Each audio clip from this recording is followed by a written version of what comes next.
Bienvenidos entonces a este nuevo capítulo de Café Pendiente Podcast. Como lo habíamos prometido, ya no es solo va a ser nuestra historia, sino que hoy tenemos nuestra primera invitada y vamos a empezar brindando con nuestro cafecito. ¿Qué les parece? Salud por este capítulo. Y entonces aquí tenemos a Natalia Ramírez, más conocida como la Profe Nati. Entonces, Natalia, bienvenida. Esta conversación la tenemos pendiente hace mucho tiempo con vos. Incluso lo hablamos en el capítulo pasado, hace un amor que decíamos que creemos que esto también se terminó de cocinar. Fue por tantas conversaciones con Natalia que decíamos, ¿por qué no nos grabamos? Esto es un podcast, entonces nada, bienvenida acá a este espacio. Ay, muchas gracias a ustedes por la invitación. Y sí, yo creo que una de las cosas que yo más disfruto es conversar, y más de los temas que me apasionan, que es la infancia, las relaciones sociales, porque a la final todo va relacionado, todo se conecta. Cuando uno trabaja con las infancias, transforma la mirada para relacionarse con el otro. Nati, cuéntanos por qué decides emprender en la educación. Bueno, a ver, primero yo elijo estudiar la docencia.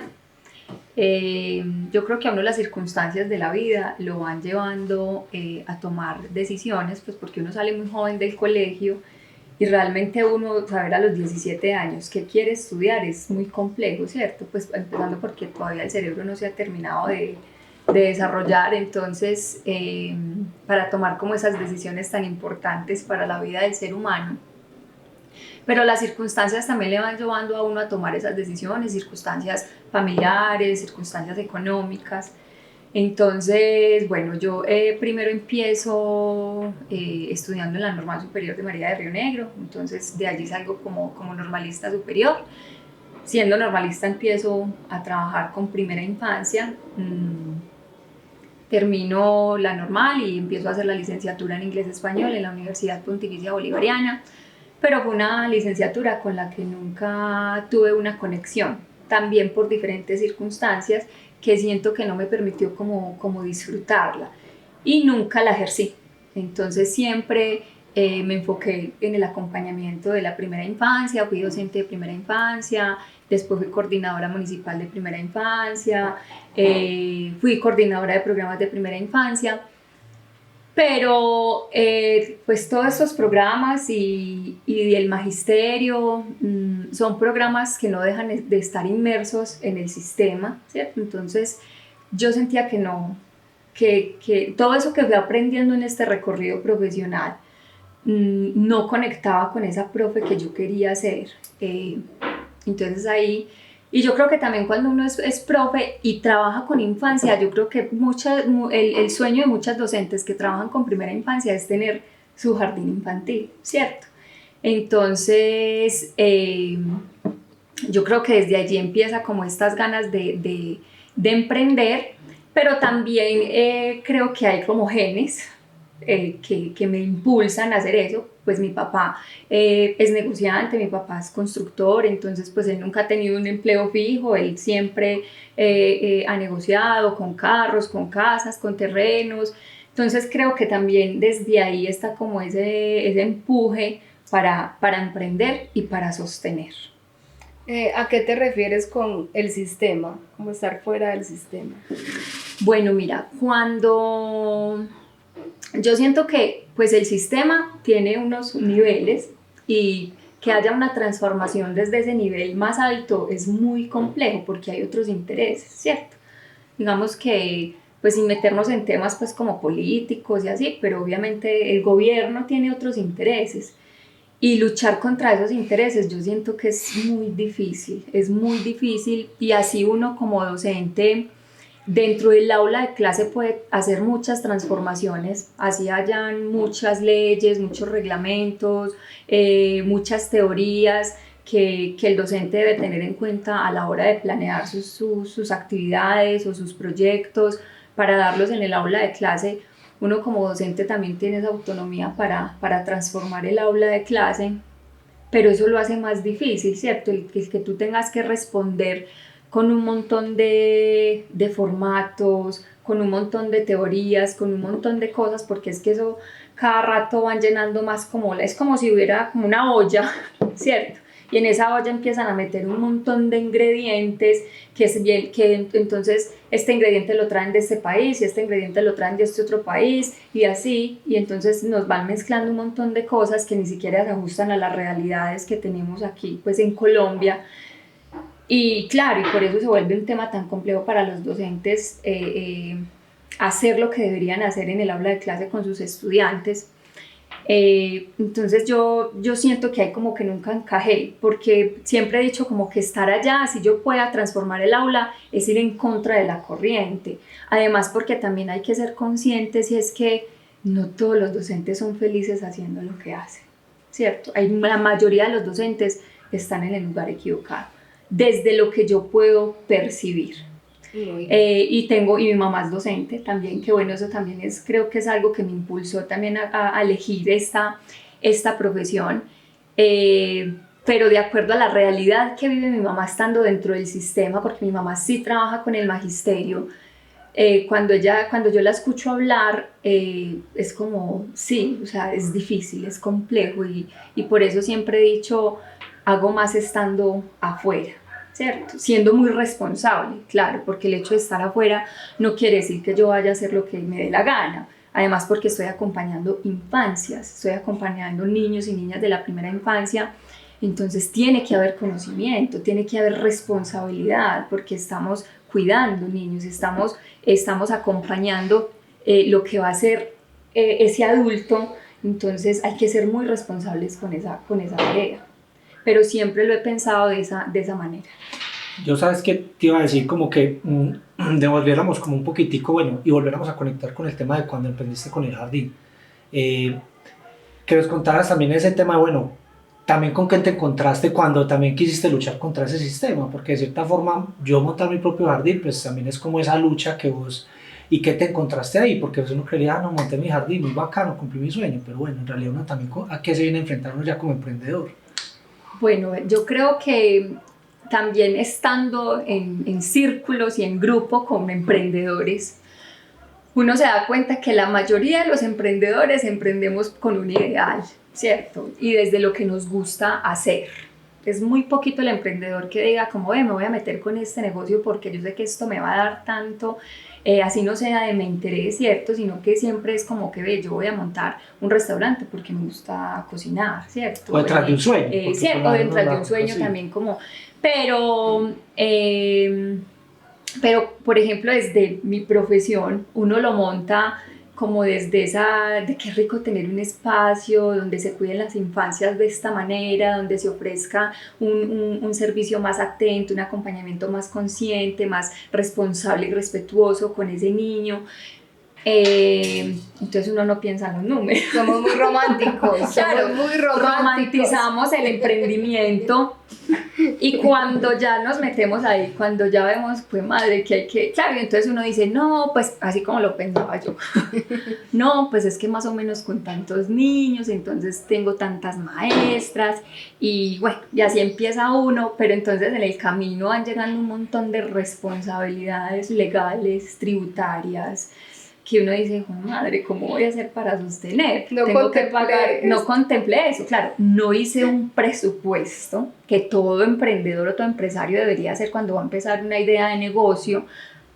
Uno no lo hace de esa manera. De hecho, también creo, y lo he conversado con muchos emprendedores, porque tuve la oportunidad de compartir con varios emprendedores, y con empresarios también, pues con personas que ya llevan 30 años y aún tienen sus baches y sus dificultades en sus empresas, uno se da cuenta que, yo creo que si uno se da cuenta lo que implica emprender antes de hacerlo, uno no se atrevería a hacerlo, ¿cierto? Porque es que, a no ser de que tuviera uno como ese músculo financiero que le permitiera sostener lo que implica sostener una empresa los primeros años. O sea, es decir, ¿cierto? La parte romántica ayuda. Claro, la parte romántica ayuda porque eso es lo que te ayuda a empezar, ¿cierto? A empezar. Que ya en el camino tú te das cuenta que, madre, hay que pagar un arriendo, hay que pagar una nómina, hay que pagar responsabilidades tributarias, entonces hay que tener seguridad de política de seguridad y salud en el trabajo, pero entonces hay que tener el contador, pero entonces las redes sociales, ¿cierto? Entonces eso empieza ya una lista de gastos Y uno dice, porque realmente yo siento que eso también es lo que más preocupa, ¿cierto? O sea, cuando uno no tiene ese músculo financiero para sostener, eso se convierte en una preocupación. ¿Cómo voy a hacer para sostener este negocio? ¿Cómo voy a hacer para sostener esta empresa? Entonces es difícil.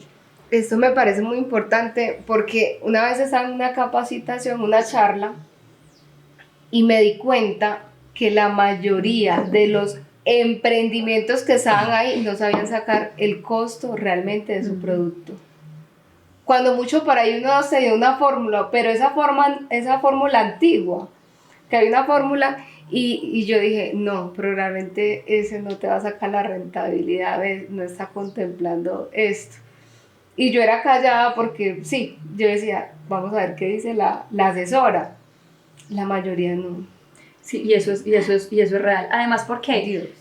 por ejemplo, y cuando uno elige emprender, pues tú no solamente tienes que hacer cuentas, sino que también te conviertes en gerente. Y hay que tener otro montón de habilidades para manejar un equipo de trabajo, ¿cierto?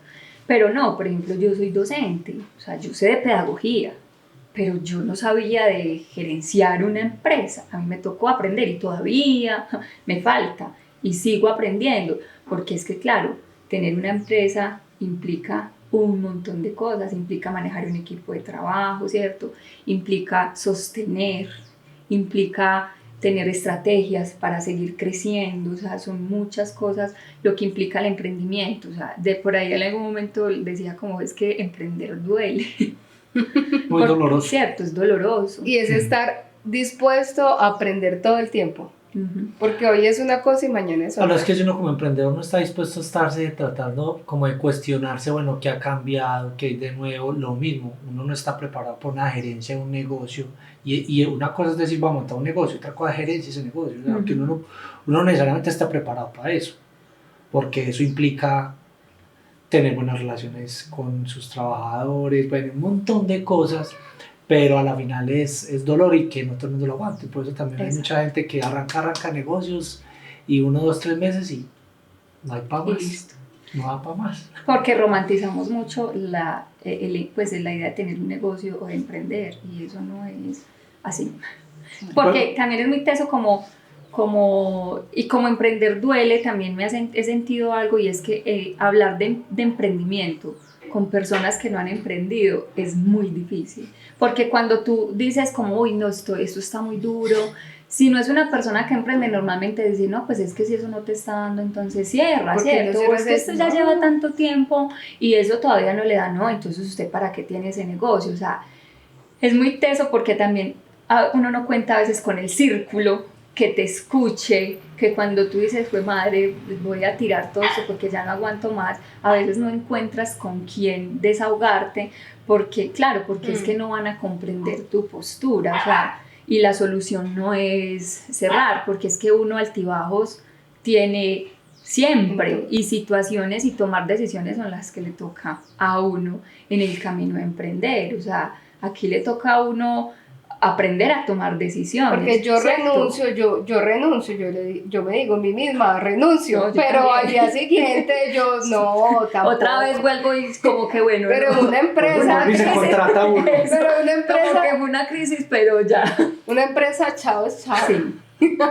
Sí, claro, no es tan fácil, o sea, cuando tú de pronto, y eso pues, no para todas las personas, porque también el que elige ser empleado es súper válido porque es también su forma y se siente cómodo y se siente bien allí, no todos tampoco nacieron para emprender, ¿cierto? Sí. Eso también es súper válido, pero claro, tomar la decisión de renunciar a un empleo es como, no, pues yo me voy y ya, consiguen a otro. Pero tú te vas y ahí está tu vida.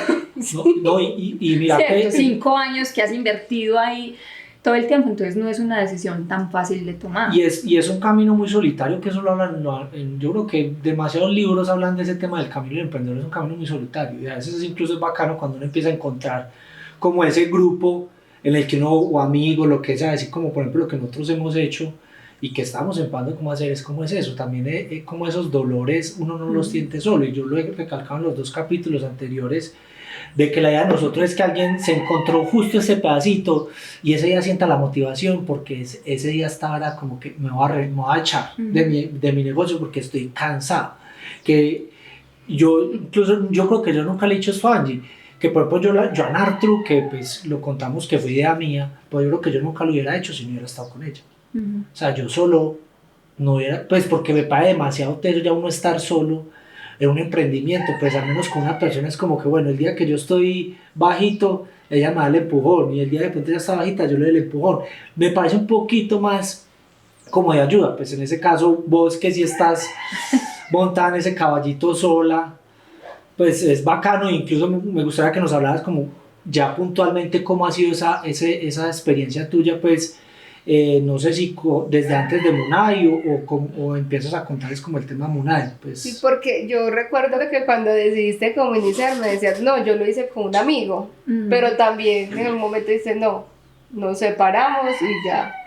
Mira, yo realmente es que yo llevo emprendiendo como más de 10 años, porque yo empecé en otro jardín, pues yo tuve otro jardín infantil, donde entré como socia, ¿cierto? Este espacio ya lo habían construido 2 compañeros, ellos llevaban como 4 meses, pues apenas estaban empezando con él, y yo pues elijo hacerles como la propuesta de ser socia, también desde el desconocimiento, claro, porque es que tener una sociedad tampoco es fácil, ¿cierto?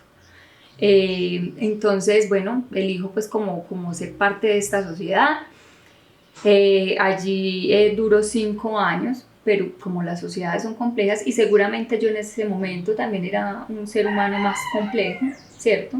Porque hay muchas cosas que yo también he tenido que aprender para sostener la empresa y para ser una líder de Munay. Entonces, claro, también me ha tocado transformar muchas cosas y aprender muchas cosas que yo sé que fallé cuando tuve ese otro jardín infantil, ¿cierto?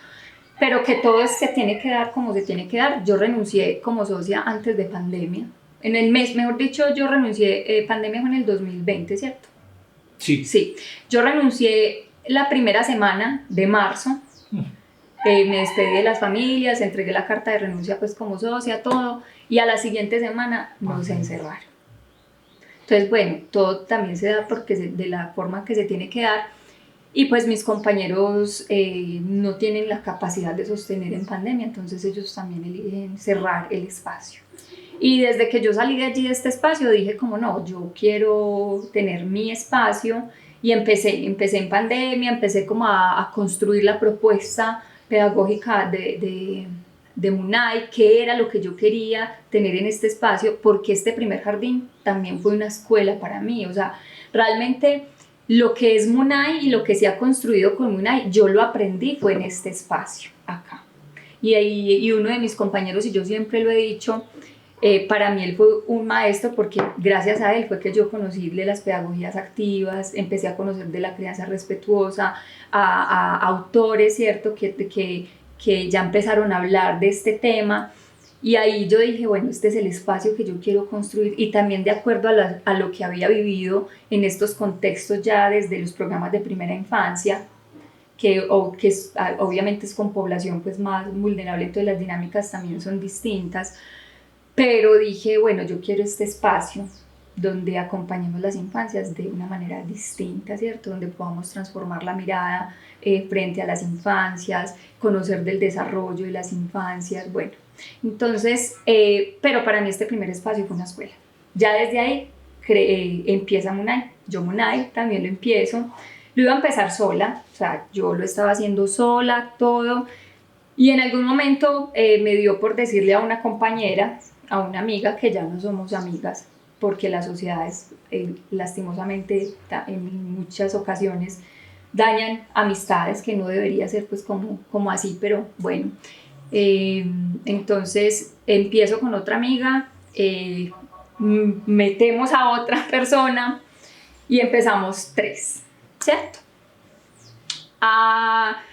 Más nos demoramos en ir a hacer las vueltas a Cámara de Comercio para registrar pues como la personería jurídica, y llegamos de Cámara de Comercio y ya la otra chica nos dijo no es lo que yo quiero. Se asustó. Para mi vida, no es lo que yo quiero a nivel profesional.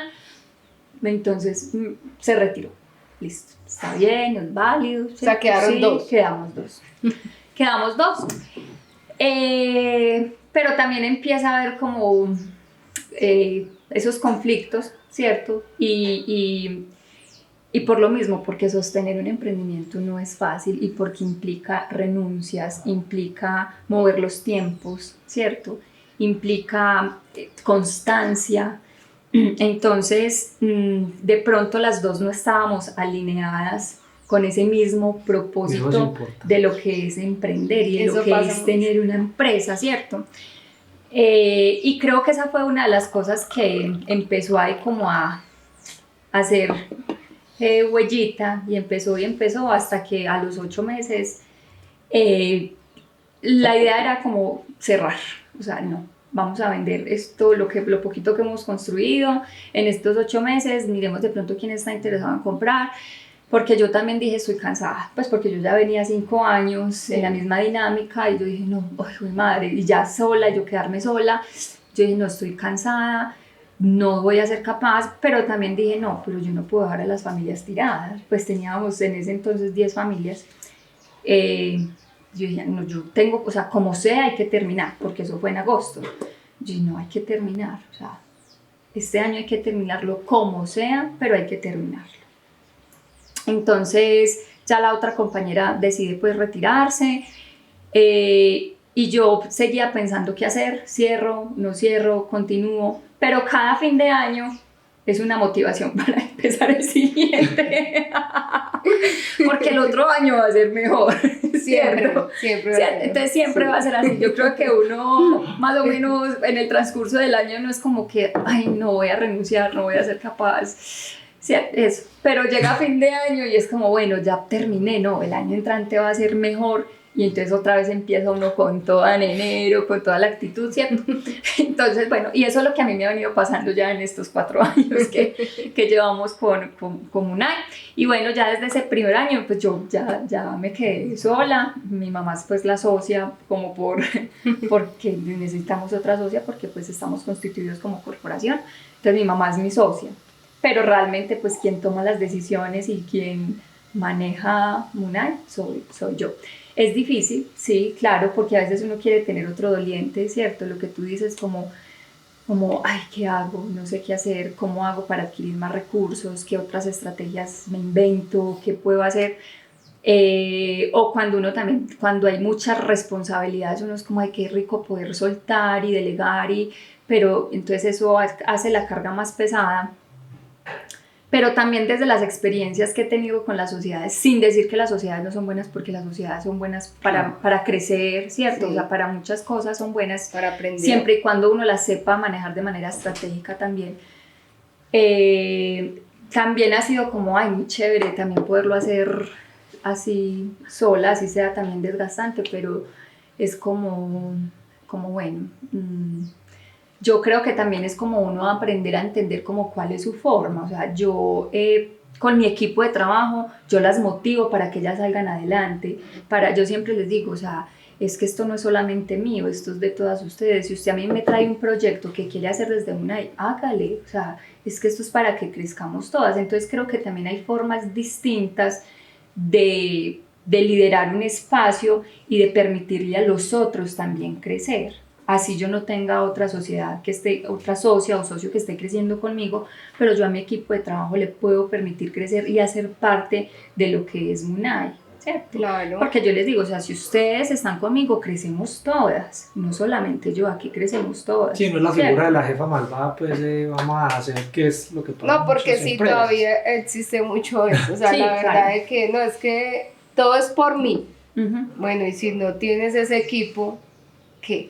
Y entender, y yo creo que ya después de tus experiencias pues en el primer jardín, con las sociedades, también entender que bueno, estás sola como socia, pero en realidad Munay como tal es un espacio que si no están las profes pues no funciona. Vos no serías capaz, claro, de estar atendiendo 10 familias vos sola. O sea, y no solo las profes, o sea, es todo un equipo, o sea, bueno, todos claro, hacen parte. ¿Cuántos son hoy en día en Munay?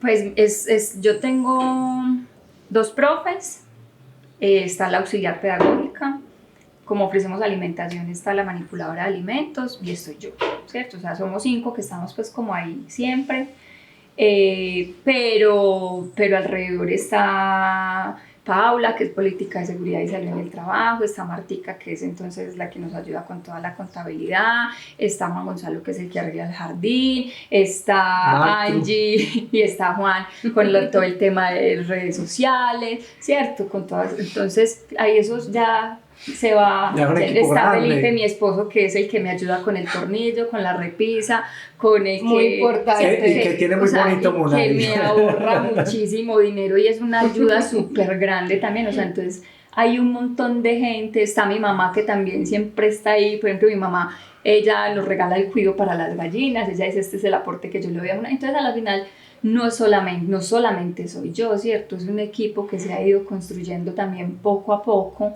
y que ha ido creciendo. Es un equipo muy bacán. En el tiempo que llevas en Munay, ¿cuántas veces has dicho como que no ya? Diga la verdad, ¿cuántas veces así que se acuerda? No, es que usted diga, no, un mes más y ya.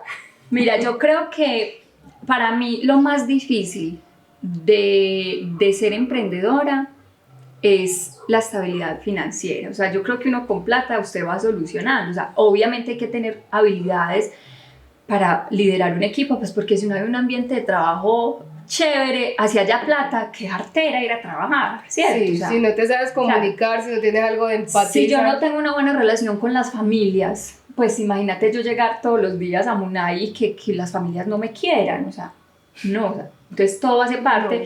pero yo creo que una de las cosas que más le preocupan a uno como gerente o como líder de una empresa es no tener el recurso económico para sostenerlo, cuando claro, llega la nómina y y voy al banco y no me va a alcanzar, ¿cierto? No, ¿qué voy a hacer? ¿Qué voy a hacer? O ya se acerca prima. Y entonces, fue madre, no tengo ahí el colchoncito que uno debería ahorrar cada mes para tener el colchoncito para las primas. Entonces, esa es como una de las cosas que más preocupa. Pero también aparte de esa parte económica es el tiempo. El tiempo, porque digamos que yo he aprendido sí a sacar mis espacios y me ha tocado ahí como lucharlo porque pues mi estabilidad física y emocional y psicológica son supremamente importantes para poder liderar un equipo y para poder sostener una empresa. Entonces yo sí trato de nivelar mucho esos tiempos, de tener mi espacio para hacer deporte, para hacer lo que me gusta, que obviamente me gustaría sacar más tiempo para hacer otras cosas que me gustan, pero por lo menos sí como que lo que es básico para mí, pero también es ese exceso de responsabilidades, porque claro, o sea, yo trabajo de domingo a domingo.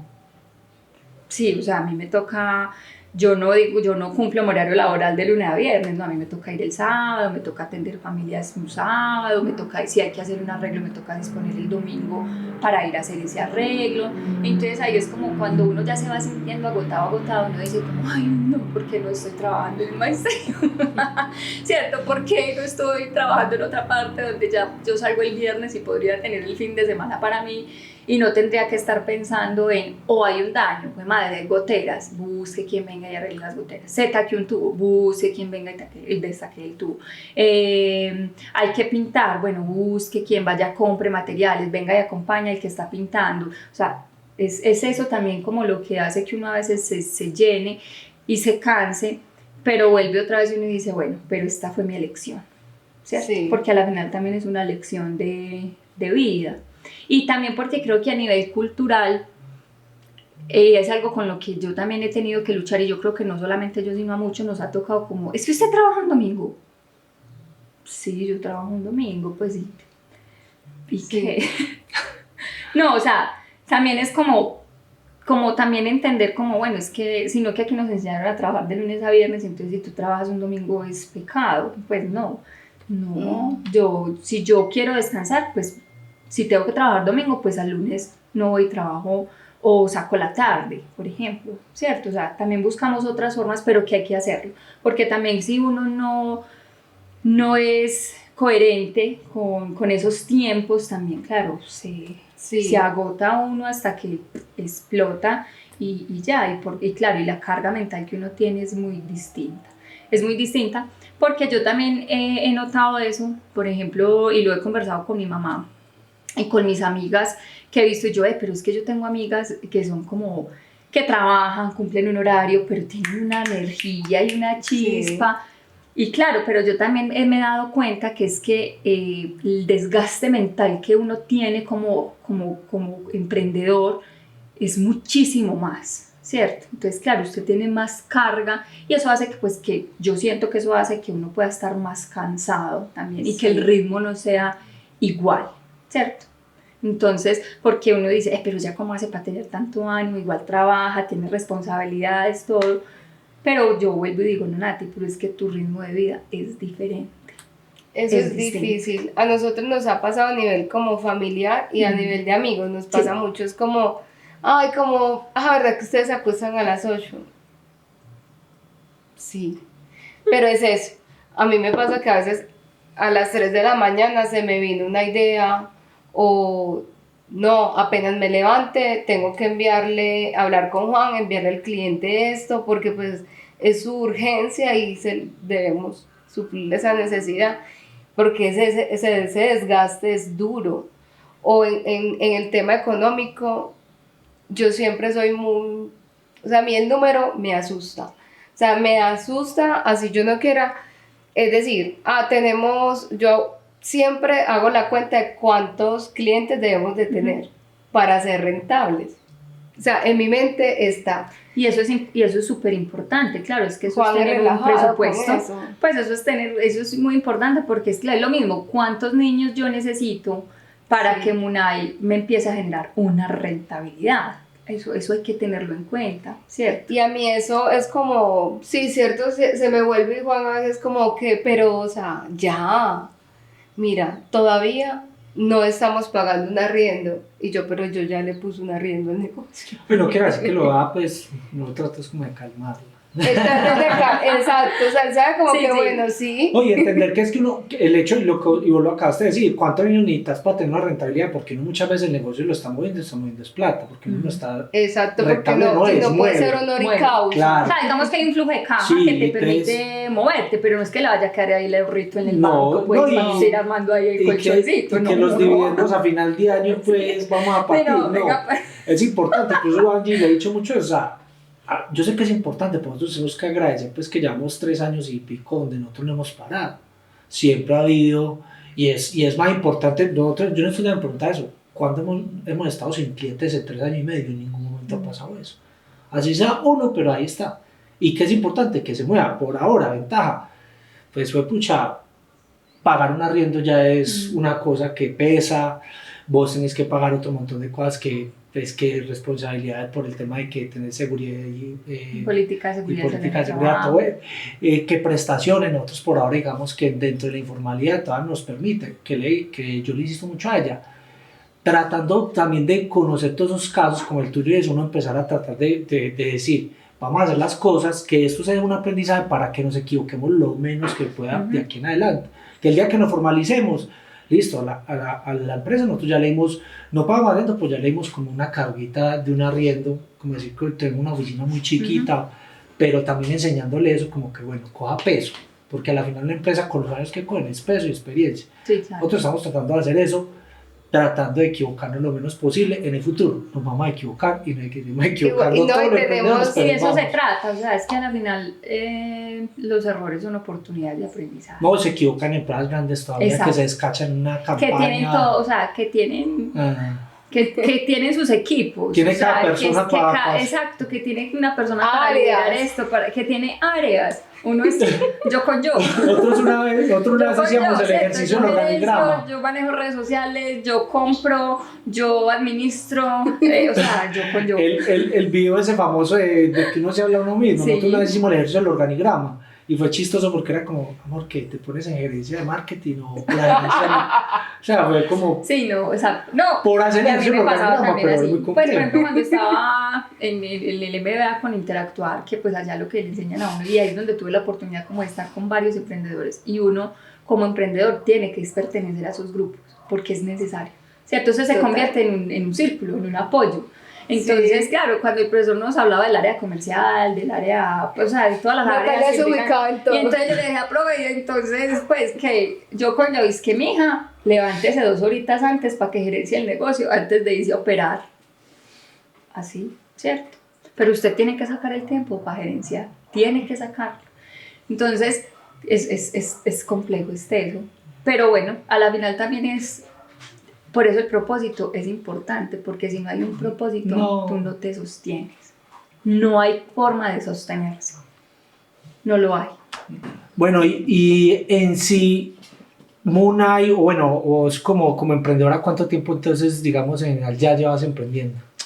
No, pues más o menos ya voy como para los 10 años, 10 años, cuando empecé con este otro espacio y ahora ya con Mooneye ya son, en febrero de este año cumplimos 4 años, 4 años. Vos sos post pandemia como Mooneye, Exacto. Es 2021. Yo empecé desde el 2021, en febrero de 2021 empezamos con el acompañamiento. A cambiar vidas, como le decimos nosotros a Angie, o sea, que nosotros sentimos que pues como una y estás como forjando esa generación en la que queremos tener fe.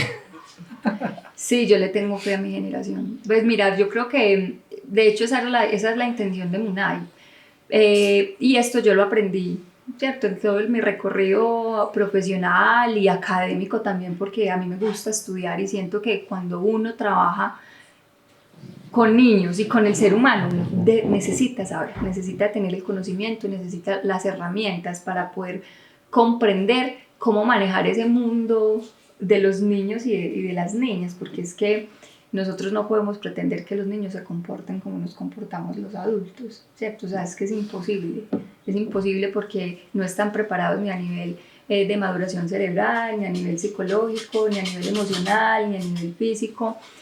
Entonces, en todo este recorrido profesional yo empiezo a conocer que hay formas más bonitas, más armoniosas, más respetuosas, también desde la teoría de que hay otras formas de acompañar a los niños y a las niñas y que sí les podemos ofrecer entornos más seguros, entornos respetuosos, pero también con límites, porque estamos también estructurando a ese ser humano, entonces necesita límites, necesita también un orden, una rutina. Así es como empieza como todo este sueño y se empieza a gestar la propuesta de lo que es Casa Mooneye. Y yo siento que Casa Mooneye también es un espacio que se puede transformar muchas veces, y yo se lo digo a las familias. Nosotros tenemos una propuesta pedagógica, tenemos unos referentes teóricos, claro, sí, nos enfocamos en unas pedagogías, nos enfocamos en lo que nos dice la neurociencia, en lo que nos dice la psicología infantil, en lo que nos dice la disciplina positiva, pero cada año llegan niños distintos. La dinámica cambia cada año y lo que a mí me puede funcionar este año con los niños que tengo en el momento, el año entrante se puede transformar. Hay unas bases, siempre van a haber unas bases, pero hay que transformar, y eso es lo que le pasa a la educación, que la educación no se transforma. Horrible. Cierto, que seguimos haciendo lo mismo y las generaciones cambian, el cerebro evoluciona, la vida cambia y queremos seguir haciendo lo mismo. Y nosotros como maestros pretendemos que los estudiantes que llegan cada año sigan siendo iguales a los del año pasado y a los del año antepasado y a los de hace 5 años y hace 10 años. Y eso no va a pasar. Y los evalúan de la misma forma, eso les hacen el mismo examen. Eso nos pasó mucho. Gracias a Casa Mooneye, nosotros sentimos como adultos, hemos aprendido mucho, ¿cierto? Sí, aprendemos porque uno ve como, digamos, llega un niño y ver cómo va cambiando su comportamiento, verlos más calmados, de cómo aprenden como a gestionar ciertos momentos de frustración. Entonces uno dice, wow, o sea, mira, no hay necesidad de gritar, no hay necesidad de dejarlo solo, no hay necesidad, ¿cierto? Porque uno repite lo que a uno le enseñan. No todas las mamás tienen la capacidad de decir, no, voy a leer, voy a buscar una mejor forma, no. Simplemente una vez es como que automáticamente repito y ya. Y eso para mí ha sido un aprendizaje muy lindo porque por lo menos con Gabriela decidimos sacarla de la educación tradicional. Pero fue ese impulso, fue por Casa Mooneye, de ver no, definitivamente no podemos con la educación tradicional. Y eso es muy, muy importante. Tú me decías, es que es más como educar al adulto, ¿cierto? O sea, ¿a qué te referías como educar al adulto? Mira, digamos que la propuesta de Mooneye es una propuesta que se ha venido construyendo, pero también no solamente desde lo teórico, sino también desde una transformación personal, ¿cierto? porque la profe que yo soy ahora y lo que se ha ido construyendo en MUNAI, yo eso no lo hacía anteriormente, o sea, eso yo lo he ido construyendo con el tiempo, desde el conocimiento, desde la experiencia, y eso implica una transformación personal, porque es que cuando tú reaccionas frente a lo que hace el otro, sea un niño o sea un adulto, es eso que a ti te está molestando, ¿cierto? Es esa manera en cómo tú reaccionas, es esa forma que te mueve para hacerlo. Y esas formas vienen desde lo genético, desde lo cultural, ¿cierto? Desde la crianza, desde los paradigmas, porque claro, yo sí digo que uno no puede entregar lo que no ha recibido, o sea, es imposible, a no ser de que tú permitas aprenderlo, ¿cierto? Pero uno no tiene esa capacidad de dar lo que no conoce y lo que no aprendió, o sea, tú te relacionas de la manera en que te enseñaron a relacionarte o cómo se relacionaron los adultos significativos contigo, porque no siempre tiene que ser papá y mamá, ¿cierto? La escuela es fundamental en la manera en la que en que los niños, los estudiantes se relacionan después como adultos. Tú también como escuela tienes un papel ahí fundamental. Digamos que el núcleo principal es la familia, pero la escuela también se convierte en un núcleo supremamente importante porque allí también permanece muchísimo tiempo el estudiante, ¿cierto? Pero eso parte de la transformación que yo haga como adulto y no solamente como papá y mamá, porque es que yo no soy mamá, pero si yo trabajo con seres humanos, si yo acompaño seres humanos, si yo estoy acompañando el desarrollo físico, social, psicológico, emocional de un ser humano, yo necesito hacer una transformación personal, ¿cierto? Porque si no, yo a ese otro le voy a enseñar a relacionarse como yo me relaciono, como yo siento que es la mejor manera de relacionarme. Y yo le voy a enseñar a ese otro a solucionar una dificultad como yo la soluciono, ya sea a través del grito o a través del llanto o a través de la palabra fuerte, ¿cierto? O a través de ignorar, ¿cierto? De la ley del silencio, porque esa también es una forma vulnerable de solucionar una dificultad con el otro, no solamente con el niño, sino también con el adulto. Entonces, eso implica que yo tenga que revisar, venga, ¿cómo estoy yo actuando frente a un desborde emocional, no solamente de un niño, sino de mi pareja, ¿cierto? O cuando hay una dificultad en mi equipo de trabajo, ¿cómo lo voy a manejar yo, que soy la líder de este espacio? ¿Cómo lo voy a manejar yo como la mujer de este hogar, ¿cierto? ¿Cómo lo voy a manejar yo como la maestra de este niño o de este estudiante? Y ahí es donde uno tiene que empezar a revisarse, bueno, ¿qué me afecta? ¿Cómo reacciono yo ante estas dificultades? ¿Cómo yo puedo establecer una conversación con el otro a partir de una situación difícil? Entonces, es empezar a hacer una transformación personal. Por eso duele, ¿cierto? Por eso hablar de crianza respetuosa, de disciplina positiva, es complejo, porque es que uno no habla de disciplina positiva y de crianza respetuosa esperando a que el niño sea mejor, ¿no? Eso es mentiras. Y el papá y la mamá que crea que va a educar a su hijo desde la crianza respetuosa para que su hijo no tenga berrinches, eso, o sea, está equivocado. A frustrar. O para que su hijo no le diga nunca que no, eso, o sea, está equivocado, porque eso hace parte del desarrollo del ser humano. Pero cuando hablamos de disciplina positiva es porque todos adquirimos habilidades, no solamente el niño, yo como adulto, porque es que si yo no tengo la habilidad, yo no se la puedo enseñar al niño, o sea, yo no le puedo enseñar al otro lo que yo no sé, ¿cierto? Entonces ahí es cuando primero yo tengo que aprender a respirar, tengo que aprender a gestionar mis emociones, tengo que aprender a buscar el espacio adecuado para tener una conversación difícil, tengo que aprender a identificar qué es lo que me molesta del otro y por qué me molesta para yo saber cómo manifestarlo, cómo comunicarlo de la manera más acertada, ¿cierto? Más asertiva. Entonces, eso empiezas por mí. Mira que yo una vez, y como llegando a ese tema, escuché, vivía en una lucha hace muchos años conmigo mismo y me enojaba mucho salir a la calle. Me enojaba con la gente porque alguien caminaba por la derecha, no era por la derecha sino por la izquierda, por la contravía, porque no respetaba un semáforo. Y una vez no me acuerdo dónde, si lo leí, lo escuché en algo, decía que, porque yo pretendía que el mundo cambiara.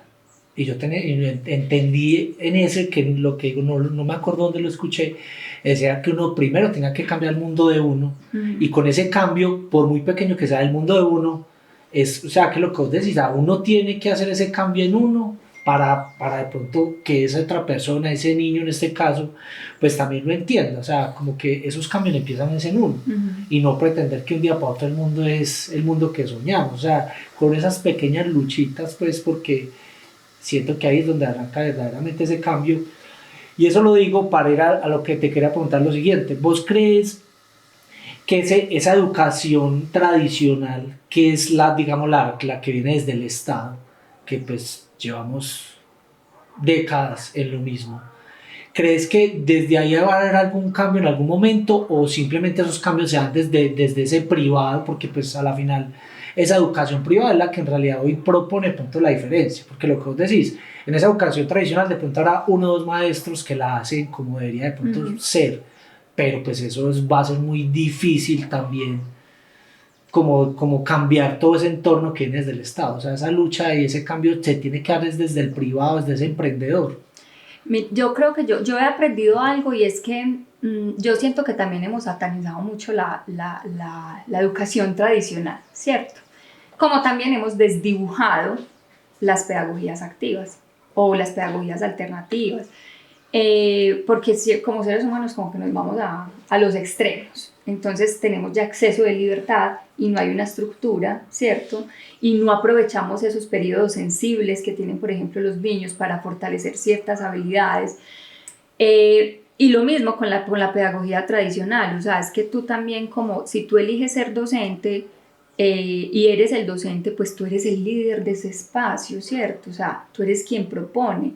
Y el estudiante ya no se convierte en ese sujeto pasivo, sino que también es un sujeto activo, pero se construye entre todos. O sea, no es que el estudiante vaya a hacer aquí lo que quiera, porque entonces yo ya no puedo disponer, o no puedo proponer, o no puedo enseñar. Claro, nuestro rol como docente siempre va a ser enseñar, pero yo creo que más que ojalá el sistema cambiara, ¿cierto? Porque eso nos haría el camino más fácil, ¿cierto? Podríamos llegar más fácil a eso que queremos lograr con la educación, pero como sabemos que no es posible y que no podemos cambiar el mundo, ¿cierto? O sea, no lo podemos cambiar. El rol del docente es fundamental, sea en la escuela tradicional o sea en las pedagogías alternativas. El rol del docente es fundamental, porque eres tú quien va a hacer de ese espacio un espacio agradable, un espacio de conexión, un espacio de motivación para aprender, un espacio para generar vínculos saludables, pero eso lo genera soy yo como docente. No importa que hayan escritorios, no, ¿cierto? O sea, de hecho, a nivel de neurociencia, también nos han enseñado que para aprender sí necesitamos tener unas posturas, necesitamos tener una postura derecha, tener la visión atenta. O sea, realmente no todo el aprendizaje se puede dar en círculo. Hay momentos donde sí es para interactuar, sí es para conversar con el otro, pero si yo estoy sentada en círculo y el profesor está allá y yo tengo que estar mirando allá, es una postura pésima para aprender. No, yo tengo que estar así, mirando al docente, ¿cierto? Porque desde ahí, pues el cerebro va a recibir unas señales diferentes a lo que es el aprendizaje. Que el aprendizaje cooperativo es importante, pero para ciertos momentos, ¿cierto? Entonces, yo creo que también hemos desdibujado y hemos satanizado mucho la crianza tradicional en su forma, en su estructura física, desde la parte metodológica, y ahora podemos tener espacios hermosos, con sillas hermosas, con muchos colores llamativos, todo, pero si el docente no tiene esas habilidades para estar ahí, para entregar eso que quiere entregar, tampoco estamos haciendo nada. O sea, puede estar la mejor tecnología, el mejor espacio, con el mejor mobiliario, pero si yo como docente no estoy entregando las experiencias, no, a la final no estamos logrando nada, ¿cierto? Entonces tiene que haber como ese equilibrio. ¿Y qué buscan las pedagogías alternativas, e independiente de la que sea, porque hay muchas? ¿Qué es lo bonito y qué busca cada una de ellas, y que también tienen un sustento neurocientífico? Y es que el estudiante es un sujeto activo, ya no es un sujeto pasivo. ¿cierto? Es un De sujeto solo activo recibir que y recibir ya. participa, al que se le pregunta, porque para aprender hay que preguntar, porque para aprender hay que equivocarse, ¿cierto? Porque para aprender hay que explorar, hay que manipular, hay que usar todo el cuerpo. ¿Por qué? Porque el estudiante no solamente llega al aula de clase con su cerebro, a un aula de clase llega un ser humano que tiene un cuerpo, que tiene una cabeza y que tiene un corazón. Entonces, obviamente, y eso a veces es lo que se nos olvida. Entonces, no importa si es la pedagogía tradicional o la pedagogía activa, lo que importa es cómo yo como docente estoy percibiendo a ese alumno que llega. Entonces, eso es muy importante. Para mí es muy importante por los niños de hoy en día también. Por ejemplo, me pasaron casos con Gabriela donde decía, mamá, ¿cómo la profesora va a decirle a X niño que respete si ella misma le ha dicho a la niña que parece bobo? ¿Sí? Que si no le da pena porque, digamos, si el niño es gay, que es muy delicado, ¿usted por qué es tan delicado? Compórtese como un hombre. ¿Cómo le va a pedir al otro compañero que lo respete?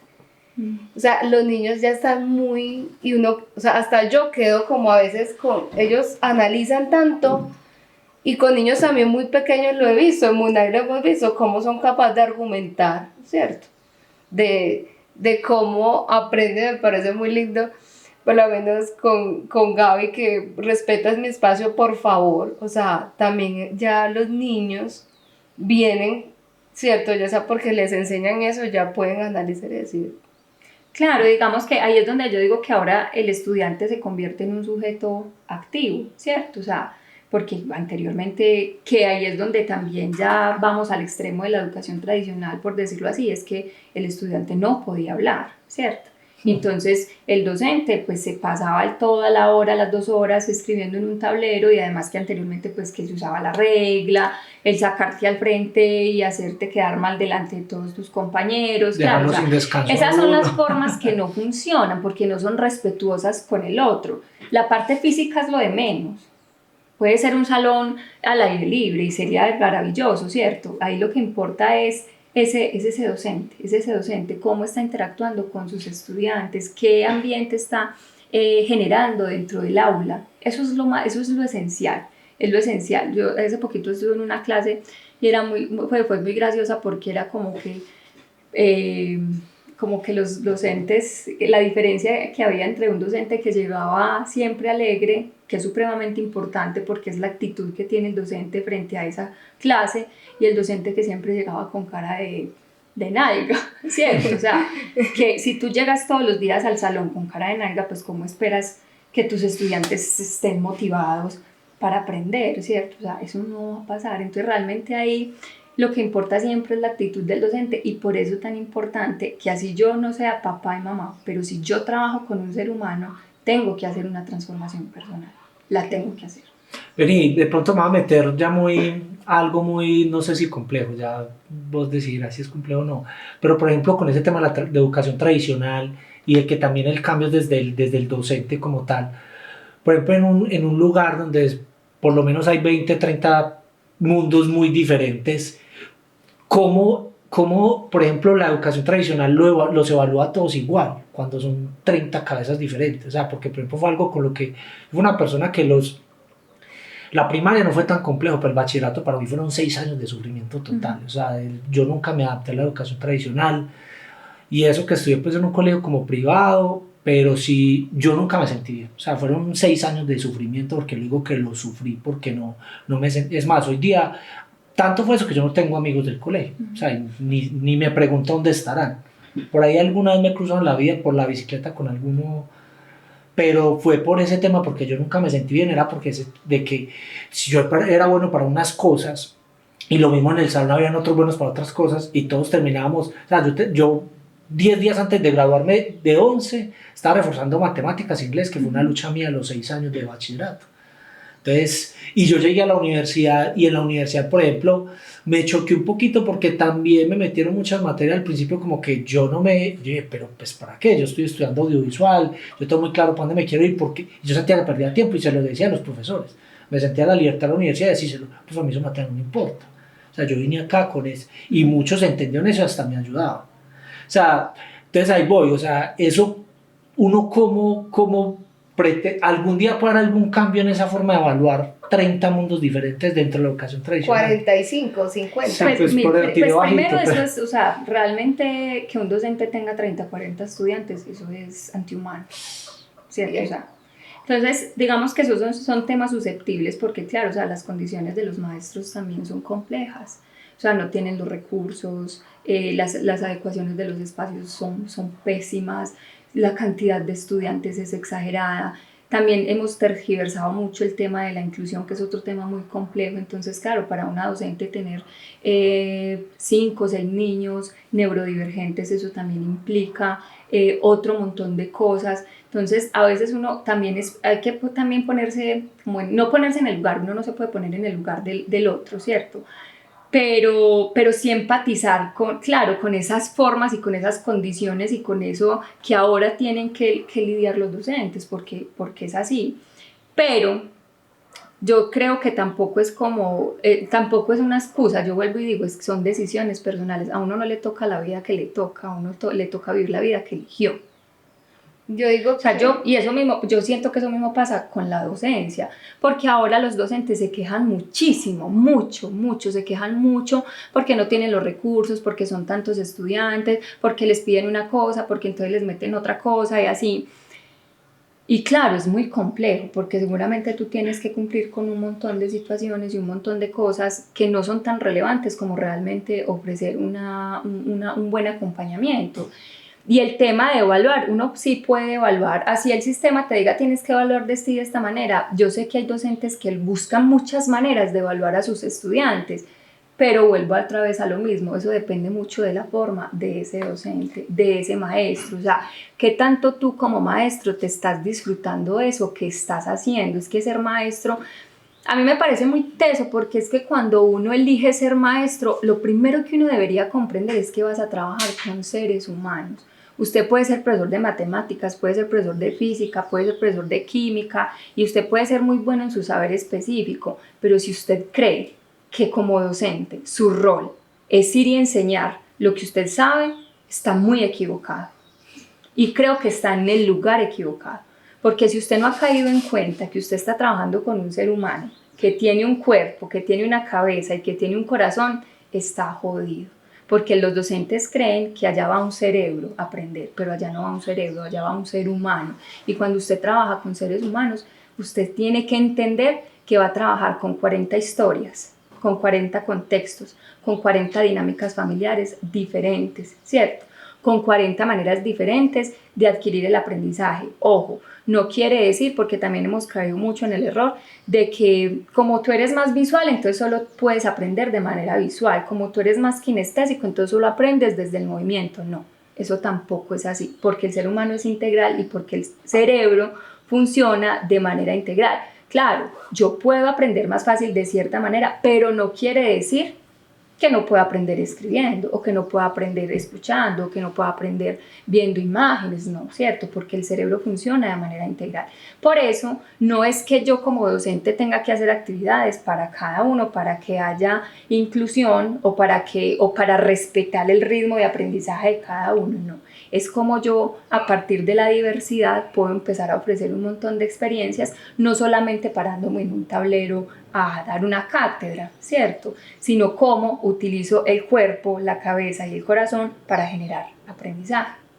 Porque es que el movimiento, la motivación y la emoción son supremamente importantes en el aprendizaje. O sea, sin emoción no hay aprendizaje, porque el cerebro recuerda lo que genera emoción, y si no, no la recuerda, ¿cierto? Entonces, claro, estos son temas muy complejos, pero yo vuelvo y digo, o sea, es a mí como docente al que me toca también hacer esa transformación.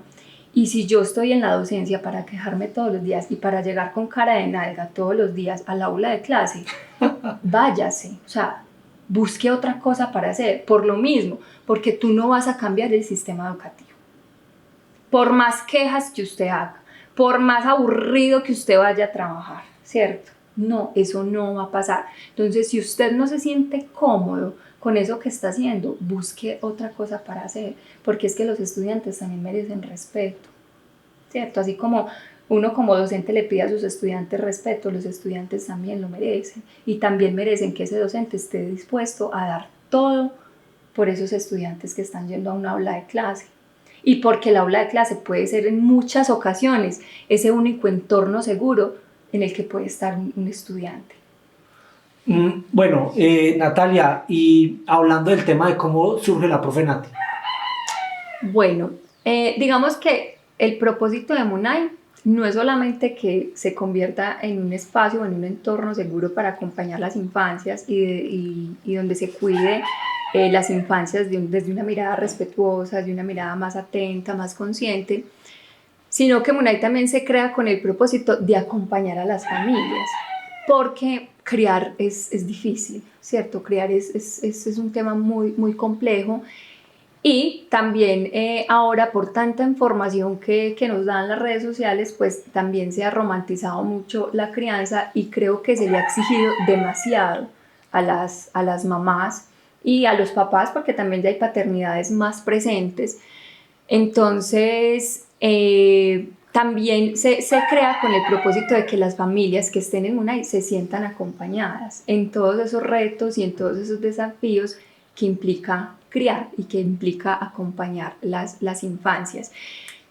Desde ahí, y es algo que a mí también me gusta y me apasiona mucho, y es el tema de conversar y el tema de enseñar, ¿cierto? Y pues por eso soy profe, y no con la intención de que tú tengas que hacer lo que yo te estoy diciendo, porque también creo que en eso se ha enfocado mucho como la crianza respetuosa, como que tienes que hacerlo de esta manera, y no es así, porque todas las dinámicas familiares son distintas, ¿cierto? Las herramientas que tú tienes como adulto son diferentes, tu historia es distinta y yo no te estoy dando una receta mágica ni te estoy dando unos ingredientes para que vayas y los mezcles y ya, no. Yo te doy unas estrategias para que desde lo que sé y desde mi experiencia, pero solamente tú como papá y mamá sabes que te puede funcionar o no, ¿cierto? Es como coger cada ramita, digamos, como planticas aromáticas y hacer una infusión de acuerdo a lo que se te ajuste también a eso que te estás buscando. Entonces, desde ahí yo empiezo como a mirar como, bueno, qué rico también poder empezar a compartir este conocimiento, no solamente desde MUNAI, porque MUNAI pues es un jardín infantil y es un espacio que está principalmente enfocado en el acompañamiento de las infancias, pero también empiezo como a notar como, ay, qué rico poder acompañar a las familias desde otro contexto también, ¿cierto? Ya no solamente como la profe de MUNAI, pero también digamos que la profe Nati sí sale de este recorrido de profe, porque así es como a mí me reconocen, como la profe Nati. Pues yo en algún momento cuando elijo sacar como la marca personal, digo, bueno, me pongo Natalia Ramírez o le pongo un nombre distinto, pero me conecta mucho porque a mí siempre me buscan como la profe Nati, y los niños, pues yo para los niños soy la profe Nati. Si yo me encuentro con ellos en la calle, es la profe Nati, o las mismas familias, ay mira, ahí va la profe Nati. Entonces también es como ese rol que me he ganado también como durante todo este tiempo. Y es también ese vínculo que he construido como la profe Nati con los niños y con las familias, y que es un vínculo que yo también quiero empezar a construir con esas otras personas que así no hagan parte de Casa MUNAI, también poderlas construir con esas otras personas que quieran conocer, porque es que vuelvo y digo, como ahorita hablamos, que hablar de disciplina positiva es complejo y hablar de crianza respetuosa, yo digo que hablar de crianza respetuosa y disciplina positiva es como hablar de política y de religión, porque eso es tocar susceptibilidades, ¿cierto? Eso es entrar en el rancho del otro. Y claro, cuando yo apenas estaba empezando en este cuento, entonces uno se encarretaba y se motivaba, pero yo empecé a darme cuenta de que no vale la pena. O sea, si tú no estás preparado para escuchar esto que yo te voy a decir, yo sé que vas a ir en contra y me vas a refutar y me vas a decir, lo primero que me vas a decir es que tú no eres mamá, entonces no sabes cómo criar un hijo. Y sí, tienes toda la razón, ¿cierto? En ese sentido tienes toda la razón, pero yo he dedicado toda una vida en esto, en conocer cómo funciona el cerebro del niño, ¿cierto? Cómo aprende un niño, porque un niño tiene desbordes emocionales, porque un niño muerde, porque un niño golpea, porque un niño no comparte, porque un niño necesita movimiento. Entonces, y he tenido la experiencia desde MUNAI como profe. Y eso es lo que yo quisiera empezar a compartir desde este otro contexto que es la profe Nati. Pero no solamente acompañar a las familias, sino también acompañar a los niños y a los estudiantes, porque si a un aula va es un ser humano que tiene un cuerpo, una cabeza y un corazón, pues necesitamos que ese ser humano esté bien a nivel emocional, ¿cierto? Porque o si no, a un niño que no esté emocionalmente bien no le va a importar lo que vayan a ir a enseñarle en el aula de clase, no.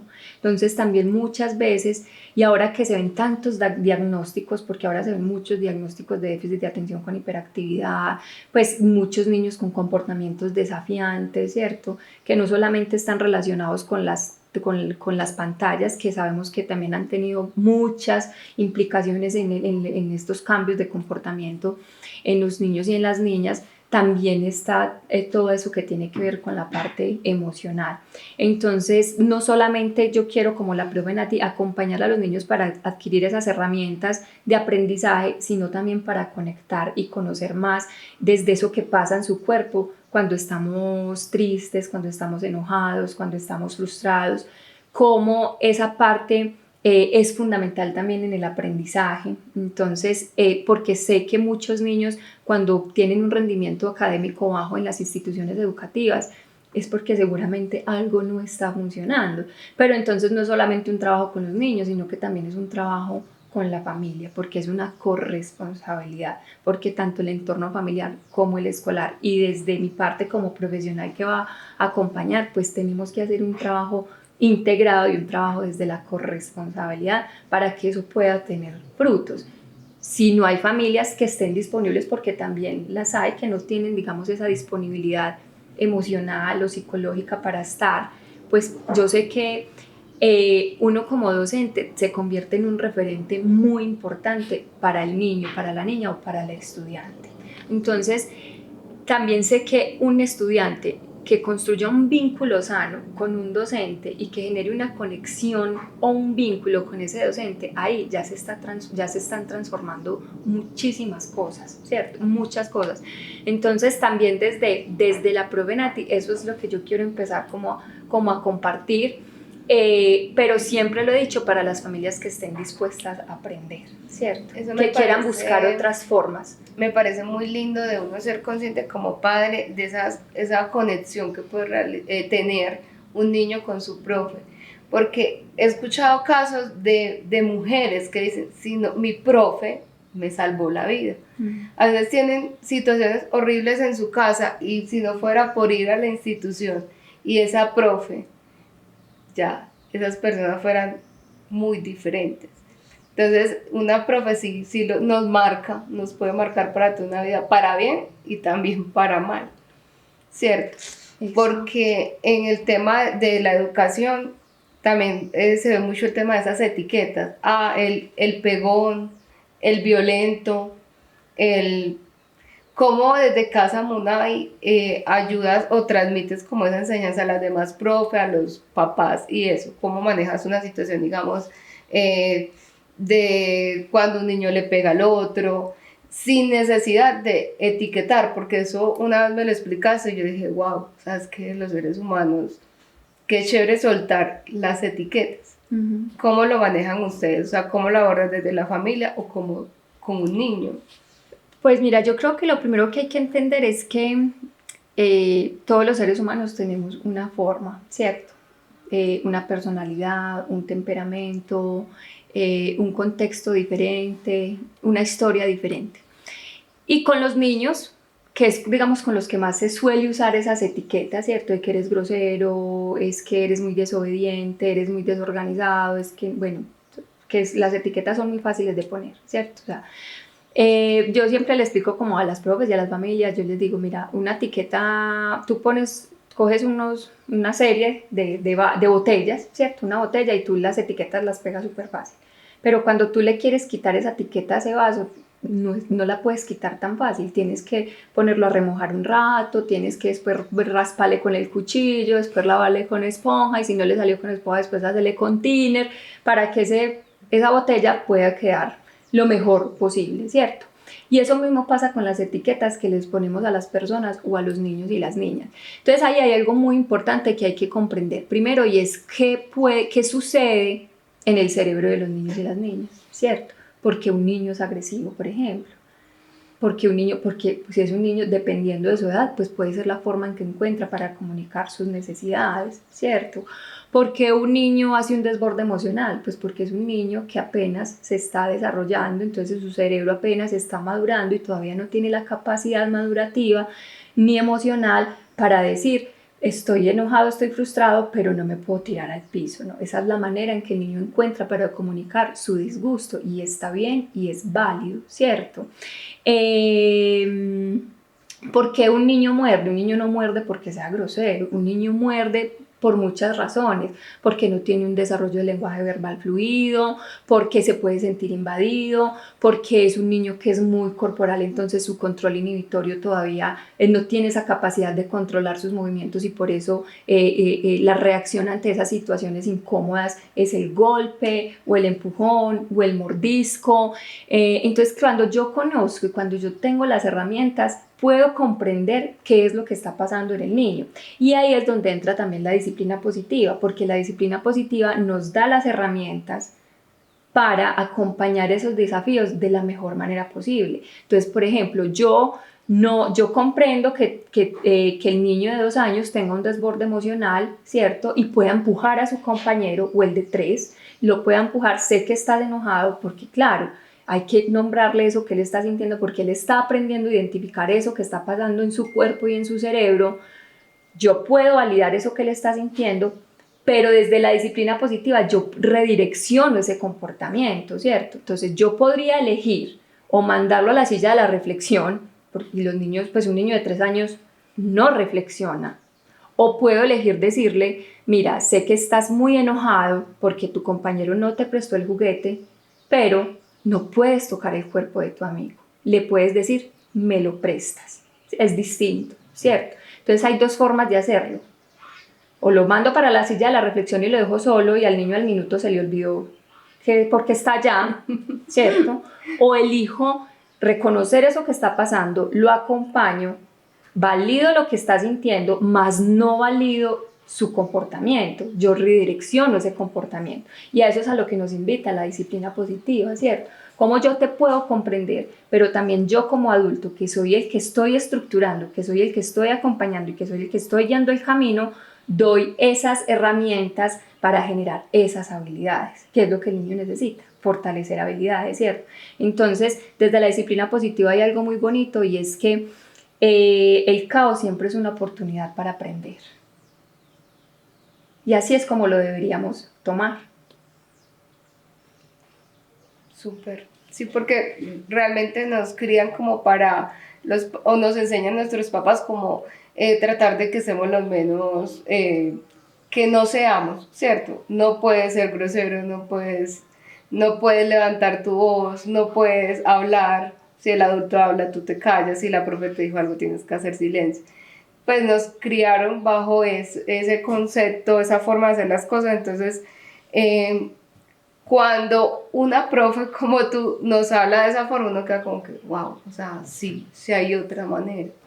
Entonces es muy bonito, pues eso, porque sé que no solamente nosotros, sino toda la comunidad de Casa Munay, o sea, yo sé, y porque lo hemos vivido, es una comunidad, son unos papás que uno dice, Dios mío, pero es porque yo digo que es esa misión, ese propósito como de que ellos han entendido y también se mueven como con esos ciertos sentimientos o esa conciencia en cuanto a la crianza.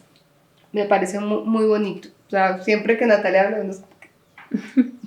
Sí, la idea no es como, y yo le digo a las familias, usted no me tiene que creer a mí, no me crea, elija, tome lo que quiera tomar y haga lo que sienta, con lo que conecte, ¿cierto? Porque eso es lo más importante, o sea, con qué usted se está sintiendo cómoda, porque yo te puedo dar muchas estrategias y te puedo dar muchas herramientas, pero no todas van a funcionar con tu hijo, ¿cierto?